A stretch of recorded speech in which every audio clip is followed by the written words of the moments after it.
మొత్తానికి head master గారు అమ్మాయి డిఎస్పీ అయ్యారు. డ్రీమ్స్ బిగ్ గా ఉన్నప్పుడు టఫ్ గా ఉన్నా నాకు తెలిసి రిస్క్ తీసుకుంటేనే we can achieve these kind of dreams అన్నమాట. కానీ మీకు కష్టం అనిపించలా? ఓవైపు ఇంటి పనులు, ఇంకోవైపు చంటి పిల్లడి పనులు, ఇంకా చేయాలి పబ్లిక్ కి ఒకటి ఉండేది. ఇంకో వైపు నా బాబు చాలా చిన్న పిల్లడు. కానీ అమ్మాయికి పెళ్ళైన తర్వాత కన్సీవ్ అయ్యి డెలివరీ అయింది, ఎవరో ఒకళ్ళు వెనకాతలు సపోర్ట్ లేకపోతే ఎంత కష్టం కదా. అమ్మ నాన్న చాలా హెల్ప్ చేశారండి. ప్రెగ్నెంట్ గా ఉన్నప్పుడు చదువుకోవాల్సి వచ్చింది. ఆఫ్టర్ 6 months నన్ను అక్క అని పిలవడం స్టార్ట్ చేసేసాడు. అంటే మనం గ్రేట్ థింగ్స్ అచీవ్ చేయాలంటే రిస్క్ అనేది చాలా. డిఎస్పీ సాధించారు, మీరు నిలబడ్డం కాదు, ఎంతో మంది లేడీస్ కి మీరు ధైర్యం చెప్పాల్సిన స్టేజ్ కి వచ్చేసినట్టే. మీరు ఇప్పుడు చాలా మంది girls marriage is the ultimate goal అని అనుకున్న వాళ్ళకి సర్వీస్ కొట్టింటానేమో అని ఒక్కొక్కసారి అనిపిస్తుంది. ఏపీపీఎస్సీకి సంబంధించి మీరు ఎలా ప్రిపేర్ అవ్వాలని చెప్తారు? ఇందులో మీరు చేసిన మిస్టేక్స్ అని ఉంటే ఇలా చేయకండి, నేను ఈ మిస్టేక్స్ చేశాను కూడా మీరు ఆస్పిరెంట్స్కి చెప్పచ్చు. అంటే ఇది వర్క్ అవ్వచ్చు, వర్క్ అవ్వకపోవచ్చు. More women officers are into this department. ఒక లేడీ ఆఫీసర్ ఉంది, షీ విల్ హెల్ప్ అస్ అని ఒక హోప్ అనేది క్రియేట్ చేస్తే. యూపీఎస్సీ రాసే ఉద్దేశం ఏం లేదు. యూపీఎస్సీ రాశానండి, బట్ అంత సీరియస్గా అయితే రాయలేదు. అందరికీ నమస్కారం అండి. ఈనాటి నా ఈ కార్యక్రమంలో గ్రూప్ 1 రిజల్ట్స్ వచ్చేసాయి, అందరికీ తెలిసిన విషయమే. అయితే ఈరోజు మై స్పెషల్ గెస్ట్ భవ్యారెడ్డి గారు నాతో పాటు ఉన్నారు. ముందైతే వెల్కమ్ చెప్పేద్దాం. నమస్తే అండి భవ్యారెడ్డి గారు. నమస్తే అంజలి గారు. Congratulations. Thank you so much. మొత్తానికి హెడ్ మాస్టర్ గారు అమ్మాయి డిఎస్పీ అయ్యారు. అవునండి కదా. అవును. జనరల్గా నా ఇంట్లో మన వాళ్ళు ఎవరన్నా పెద్దవాళ్ళు టీచర్గా ఉంటే కనుక వాళ్ళ ఇంట్లో ఉన్న వాళ్ళని కూడా టీచర్ అయితే బాగుంటుంది, టీచర్ ప్రొఫెషన్లోనే రావాలనే ఒక కోరిక ఉంటుంది. సో మిమ్మల్ని ఎప్పుడు అనుకోలేదా మీ అమ్మగారు నాన్నగారు ఎప్పుడు టీచింగ్ వైపు రమ్మని? లేదండి, చిన్నప్పటి నుంచి మా ఫాదర్ అయితే నన్ను ఎప్పుడు ఎలా డ్రీమ్ చేసేవాడు అంటే you should be in services అలా చెప్పేవాడు. చిన్నప్పటి నుంచి like 3rd class 4th class నుంచి ఏదో కాంపిటేటివ్ బుక్స్ తెచ్చేవాడు. అప్పుడు చాలా అమ్యూజింగ్గా ఉండేది నాకు, ఎందుకు మా ఫాదర్ ఇంత పెద్దగా డ్రీమ్ చేస్తున్నాడు అని. సో మా ఫాదర్ అయితే ఎప్పుడు నన్ను ఒక గవర్నమెంట్ సర్వెంట్గా చూడాలని అనుకున్నాడండి అసలు. రైట్. మా కోసం ఒకసారి మీ నేటివ్ ప్లేస్, మీ ఫ్యామిలీ సిబ్లింగ్స్ గురించి ఒకసారి చెప్తారు? ఎస్ అండి, మా అమ్మ చంద్రకళ గారు, తను యాక్చువల్లీ మెడికల్ సూపర్వైజర్ అండి, హెల్త్ డిపార్ట్మెంట్లో వర్క్ చేస్తారు. ఎక్కడండి? రాయచోటి పక్కన గ్రామంలో వర్క్ చేస్తారు.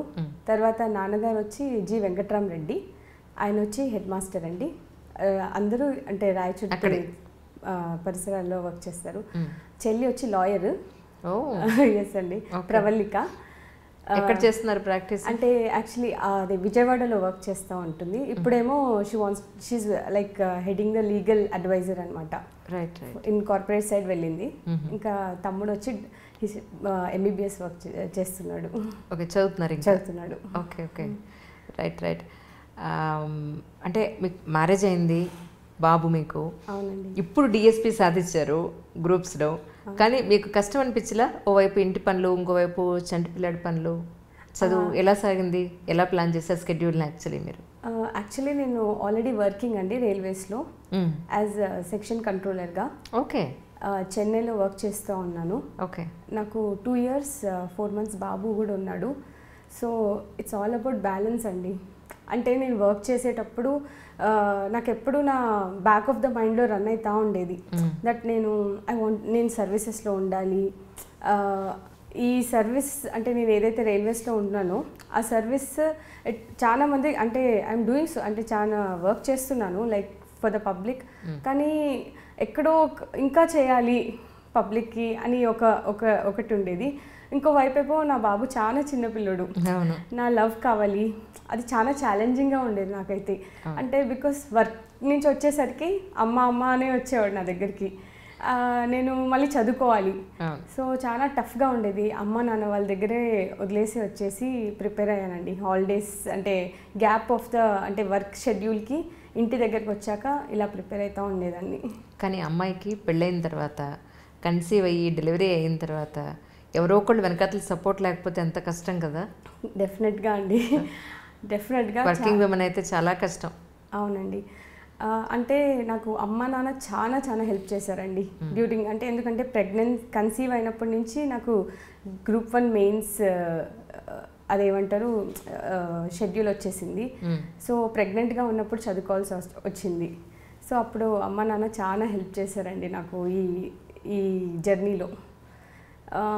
తర్వాత ఫ్రెండ్స్ చాలా రోల్ ప్లే చేశారు నా సపోర్ట్ సిస్టంలో. ఇంకా తర్వాత వెల్ విషర్స్ ఉండేవాళ్ళు నాకు, లైక్ ఫ్యామిలీ సపోర్ట్ కూడా ఉండేది. So it's all about how we are managing this emotional journey అండి కదా. అంతే అండి. కానీ చంటి పిల్లలతో మాత్రం చాలా ఎమోషనల్ టచ్ ఉంటుంది మనకి. వాళ్ళ నుంచి వాళ్ళని పక్కకు జరిపి మనం చదువుకోవాలన్నా ఒక ఆఫీస్ పని చేసుకోవాలన్నా చాలా కష్టం మదర్కి యాక్చువల్లీ. చాలా కష్టం. అండ్ మోర్ ఓవర్ రైల్వేస్లో ఏంటంటే మనకి ఒక రెగ్యులర్ టైం ఉండదండి. మాకు నైట్ షిఫ్ట్స్ ఉండేవి. తర్వాత నైట్ అంతా వర్క్ చేయాలి, పడుకోకూడదు. తర్వాత మార్నింగ్ మాకు లైక్ నైట్ ఆఫ్ అలా ఇచ్చేవాళ్ళు. నైట్ ఆఫ్ ఏమో బాబుని చూసుకోవాలి, స్లీప్ ఉండేది కాదు. వేరే వాళ్ళ హెల్ప్ తీసుకోవాలంటే కొంచెం భయం ఉండేది, బికాజ్ చాలా చిన్నపిల్లడు. కరెక్ట్. సో అమ్మ నాన్న ఇద్దరు వర్కింగ్. సో ఎప్పుడు ఒక కాన్ఫ్లిక్టింగ్గా ఉండేది నాకు. అంటే ఇప్పుడు బాబుని చూసుకోవాలా కంప్లీట్గా, లేకపోతే నా డ్రీమ్ అచీవ్ చేయాలా. అంటే ఐ హ్యావ్ టు ఒక రిస్క్ తీసుకోవాల్సి వచ్చిందండి. ఒక టైంలో ఒక ఎమోషనల్ డెసిషన్ మీదే వెళ్ళామనుకోండి, అంటే నా నెక్స్ట్ 30 years నేను ఏం చేయాలి, ఇదే సర్వీస్లో ఉంటే నేను హ్యాపీగా ఉంటానా అనేది చాలా నన్ను ఎప్పుడు క్వశ్చనింగ్గా ఉండేది.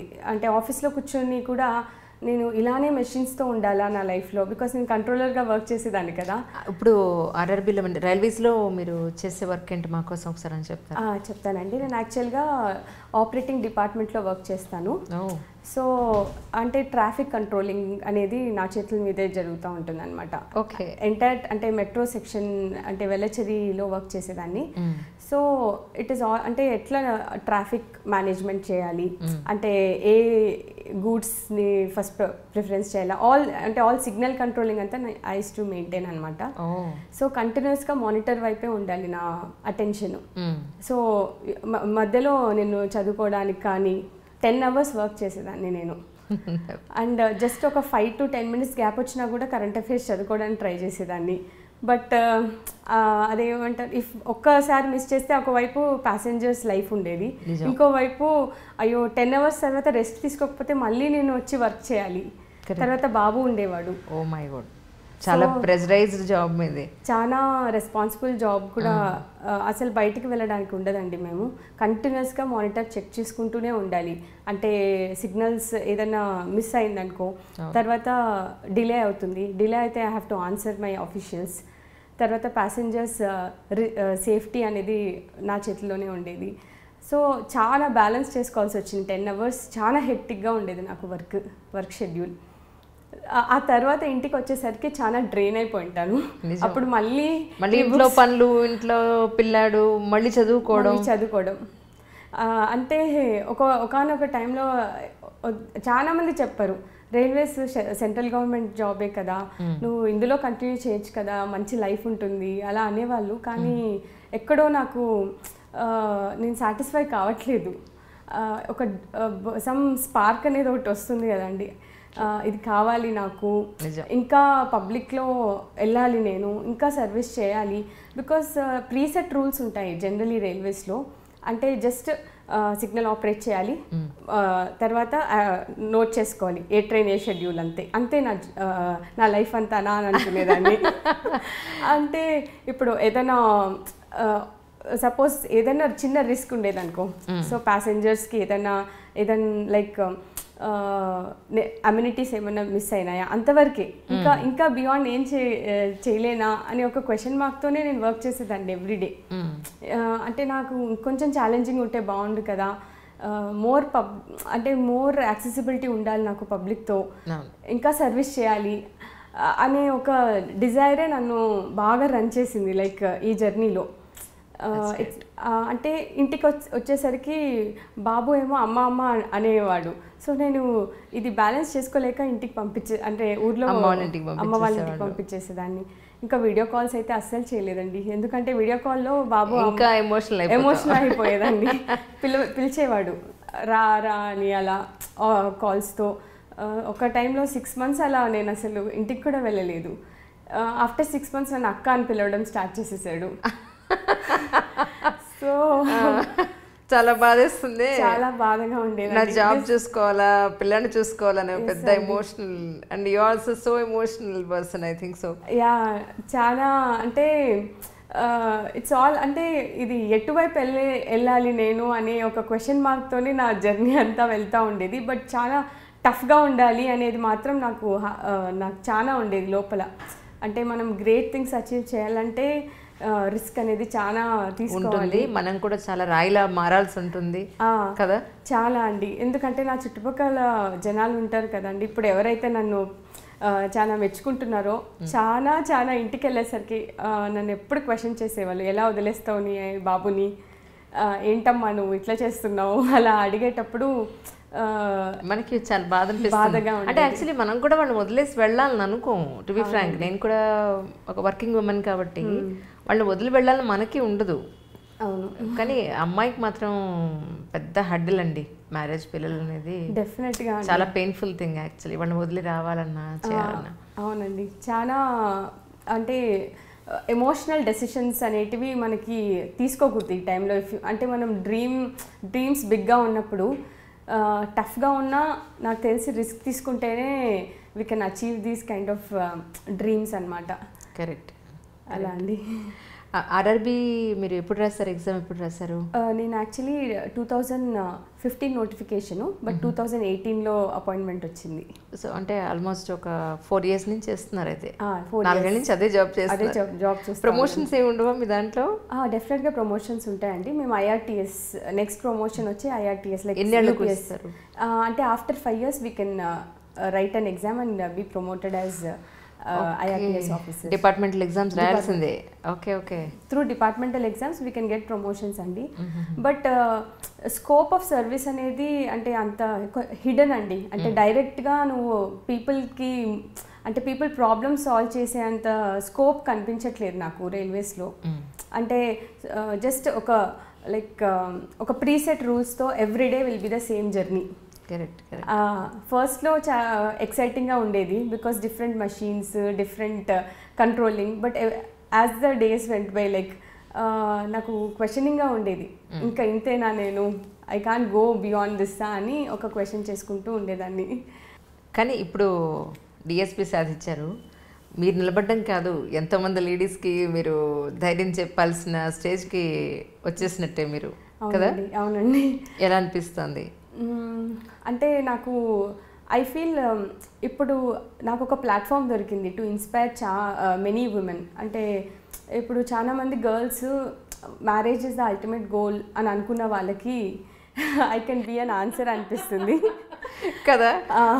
పేరెంట్స్ నాకు అదే చెప్పాలనిపిస్తుంది, అమ్మాయి అనగానే పెళ్లి చేసి పంపించేసి బాధ్యత వదిలించేసుకుందాం, ఈ టెన్షన్ రోజు పడలేము, ఎవరేం చేస్తారో ఏం మాట పడాలో అనే ఈ టెన్షన్ పడలేము అనే దానికన్నా అమ్మాయిని ఇండిపెండెంట్ చేస్తే ఈజీ కదా. అవును, పేరెంట్స్ ఎంతకాలం ఉంటారు పిల్లలతోటి? డెఫినెట్గా అండి, వాళ్ళ జీవితం వాళ్ళు లీడ్ చేయాల్సిందే, వాళ్ళ కాళ్ళ మీద వాళ్ళు నిలబడాల్సిందే, వాళ్ళ సమస్యలు వాళ్ళు ఫేస్ చేయాల్సిందే కదా. సో దానికి తగ్గట్టుగా మనం పెంచితే సరిపోతుంది కదా. డెఫినెట్గా మనము అంటే ఒక ఏజ్ వచ్చేసరికి పేరెంట్స్ కూడా ప్రెషర్ క్రియేట్ అయిపోతూ ఉంటుంది. సో నాకు ఏమనిపిస్తుంది అంటే గర్ల్స్ కూడా దే షుడ్ అంటే వాళ్ళకే ఒక వాయిస్ ఒపీనియన్ వాళ్ళంతకు వాళ్ళే తెచ్చుకోవాలి టు టెల్ దెమ్ నో, నాకు ఇది కావాలి, నేను ఇది చేయాలి.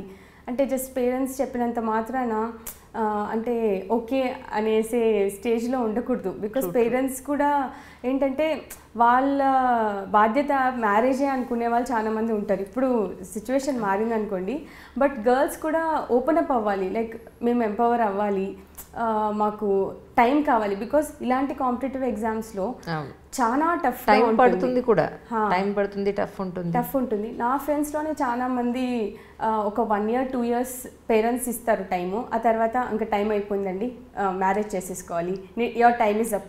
అదే బాయ్స్కి అనుకోండి ఒక 5 years 6 years నేను చాలా మంది ఇప్పుడు ఫైనల్గా ఇప్పుడు నా ఫ్రెండ్స్ అందరు బాయ్సే ఉన్నారండి. అంటే we started as a bunch of girls and boys. ఇప్పుడు ఫైనల్గా చూస్తే అందరూ సీనియర్ బాయ్సే కనిపిస్తున్నారు నాకు. అమ్మాయిలకి పెళ్ళిళ్ళు అయిపోయాయి, they settle for a different profession కానీ, బట్ ఎక్కడో వాళ్ళ హార్ట్లో కానీ ఇప్పుడు నాకు మెసేజ్ చేసిన వాళ్ళు అందరూ అంటున్నారు నువ్వు పర్సిస్టెంట్గా ఉన్నావు, మేము ఉండింటే బాగుండు అని అనుకుంటా ఉన్నారు. ఆ రిగ్రెట్ ఎందుకు, ఆ రోజే they can take a decision కదా. అవును నేను ఇది అవ్వాలి, నేను ఫైట్ చేసుకుంటాను ఈ జర్నీలో అని చెప్పి అలా ఉంటే ఫైనల్గా they will only be happy అనిపిస్తుంది. నిజం. కానీ చాలా స్టబ్బన్గా మొండిగా ఇది నేను సాధించాలి అని అనుకుంటే అది పెళ్ళి అవ్వడానికి ముందైనా పెళ్ళైన తర్వాత పిల్లలు పుట్టిన తర్వాత చాలా ఫేస్ చేయాల్సి ఉంటుంది. చాలా ధైర్యం కావాలి, చాలా మొండితనం కావాలి, చాలా నిజాయితీ కావాలి మనిషిలో. అవును, వీటన్నింటితో పాటు గట్టి ప్రయత్నం. అవును అవును కదా. అవునండి, ఎంత కష్టమో, చాలా కష్టం, చాలా కష్టం అండి. ఎందుకంటే అందులోనూ వర్కింగ్ ఉమెన్ అయితే లీవ్ ఇవ్వరండి ఫస్ట్. నిజం. తర్వాత ఒకవేళ బేబీ ఉన్నారంటే మీకు ఈక్వల్ శాలరీ వచ్చినప్పుడు బేబీ ఉంటే ఏంటి అని కూడా క్వశ్చన్ చేస్తున్నారండి నన్నైతే. సో అంటే మైండ్ సెట్ మారాలి, కొంచెం స్కోప్ కూడా ఇవ్వాలి. ఈక్వల్ శాలరీ ఇచ్చినా ఈక్వాలిటీ ఇచ్చినా కాకపోతే మొయ్యాల్సింది మనమే, కనాల్సింది మనమే, వాళ్ళు పెంచాల్సింది మనమే కదా. అల్టిమేట్లీ లేడీ మీద చాలా పెద్ద బాధ్యత ఉంది యాక్చువల్లీ. అది మరి ఎవరు రిలీజ్ అవుతున్నారో లేదో నాకు తెలియదు కానీ బట్ ఆ సపోర్ట్ సిస్టమ్ అయితే ప్రాపర్గా దొరకట్లేదేమో అనిపిస్తుంది.